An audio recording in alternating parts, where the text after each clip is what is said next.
Hello and welcome to brick tip number 40. If you have been following along the channel, you know I have been working on roadways for a while now, trying to come up with a simple and effective method to do brick built roads, and this came into my mind yesterday when I was trying to think of different ways of doing curves. If you saw that video on curves and cylinders, well, this was playing on my mind a bit, and I thought, what a great idea to do the curves in the road as segmented triangles. So this is what I came up with this morning.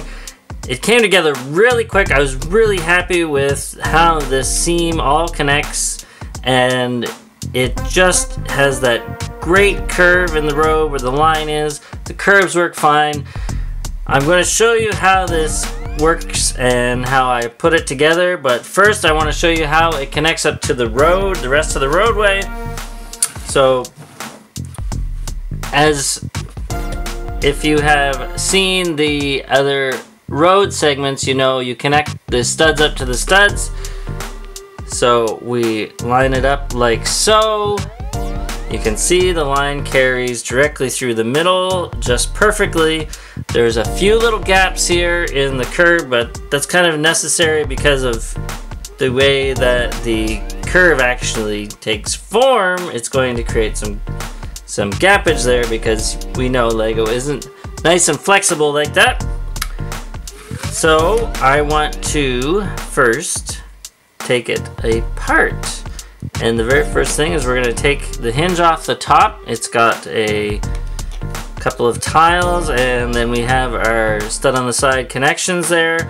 We don't have to take the bottom off, and then we are just going to very gently unclip it. So it is held together. It is two different segments held together by our clips. And if we put it back together, you can see the back here. So I have been able to kind of create this pattern through the middle, and of course we're not going to see it, so it doesn't matter if there's big gaps in the back here. This is just where all our structure is. So anyways, let's take it apart. And what we have are a series of 3x2 slopes. It took me a while to figure out how to line them up, but it is 2 bricks and then 2 plate widths, and that is the perfect spacing to get the exact overhang that we want on that end. So that was the biggest challenge, is figuring out what that overhang had to be, and also where the clips had to be placed. You can tell that they're kind of everywhere back here. And the reason I had to do that was because the bottom of the clip had to match up with the very bottom of that slope. And on the other end, the top of the clip had to be at the top of the slope. So that took some figuring out, and I just used some plates as spacers in the back. I tried to cover up as many plates as I could in the front with some filler bricks, so you don't see as much of that, but you're still gonna get plates because of course we have 2 bricks and 2 plate thickness in between, so you're gonna get some plates in your designs. Now, as for the rest of the construction, as we go down through on either side, of course every time you go out by a slope you're going to be adding more and more width, and when you compound those two together, that more and more width on either end, you're going to get your very nice curve. And what I will do right now is to break them down into segments so that you can see exactly what segments need to be built in what order, instead of actually doing an instruction video for you. So we start with the top. What we have are the stud on the sides, and then filler bricks around here, and just a brick. And we didn't go all the way here because we needed that gap to let our clip here and our bar have some room. And then again, just another filler brick in there. The next section we go down, we have our first slope. We have a couple bricks, and then we have our clip, as I mentioned, at the top of that slope. The next one is 2 bricks, and then we have our plates in there. Our line is just a 2x2 plate, and it doesn't matter if it shows through the back because nobody's gonna see the back, right? Again, our next one is like the previous up here, but we just have the 3 bricks and then our slope, and then you'll notice I use these bottom slopes on the end here. That's just to give stability to the slope at the top so that it doesn't push down or anything like that. And then this is going to be our last segment before we get to the end. This is a whole lot of mess of plates in here.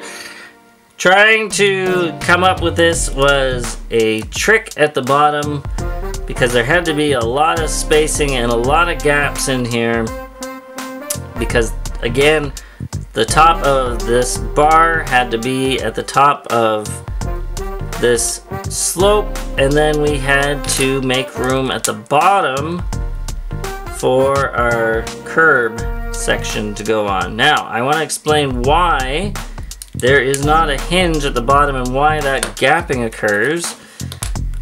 So give me a second, I'll put this right back together. It's so easy when you've just taken it right apart. Okay, on the other side we had kind of the same kind of construction. It basically mirrors this. It's set off by a little bit, and of course it's going to have a less width on top and less width on the bottom, just due to the way it's constructed, but the construction's basically the same. So in the bottom here, we have a couple of jumpers, and the reason I had to do that was because if I had used this straight across, like so, and I had used it straight across down here, like so, it left a really big, ugly gap, and I did not like that gap at all. It's just too big, and I figured if I could evenly space it somehow, I could lessen that gap. So that's why I put the jumper plates on there. And this gives us a little bit less of a gap in the middle. Oops. Put them in the wrong slots. There we go. And it kind of spaces out that gappage. Of course, the curb doesn't continue on perfectly here. So this is a personal preference. If you want the big gap here, that's fine. You could do it that way as well. You're gonna get a gap no matter what you do. Just like up here with this hinge, you're gonna get some sort of gap. I don't think there's a way to avoid it. I really tried to use a hinge down here, and the spacing was just off. It just wouldn't work perfectly. So I had to go with putting those curbs on independently. Alright, I know this is a big build and I could cover it brick by brick by brick, but I don't think there's a real point to that. The next thing I tried to do, because this curve only works in one direction, if you remember back to the videos on the roadways, it doesn't quite line up because it's a millimeter off the two widths of the roadway. So I started doing the other direction of the turn, but I stumbled upon a problem. Is that if you put these in a mirror, the little tiny ledge here,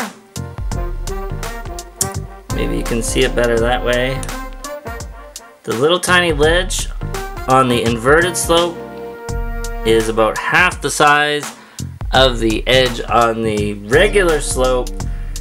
So it actually works better with this construction to do it this way. It lines up better, But if you do it with those, that little tiny space actually throws off the width of the road, and I haven't figured out how to compensate for that yet. So my next challenge is to go and take this and create the other side of the curve. So hopefully that'll be a video for tomorrow. If you found this video useful, please like and subscribe and share it around to others so they can enjoy. You can support us through our Patreon account if you wish to do that, and you can join the conversation in Facebook and all our other social feeds. Don't forget about our Play Well Bricks 1000 contest, where you can win a $100 Canadian Lego gift card and a Lego VIP set. The details are in the discussion. Thanks so much. Have a fantastic day. Keep dreaming of bricks. Bye-bye.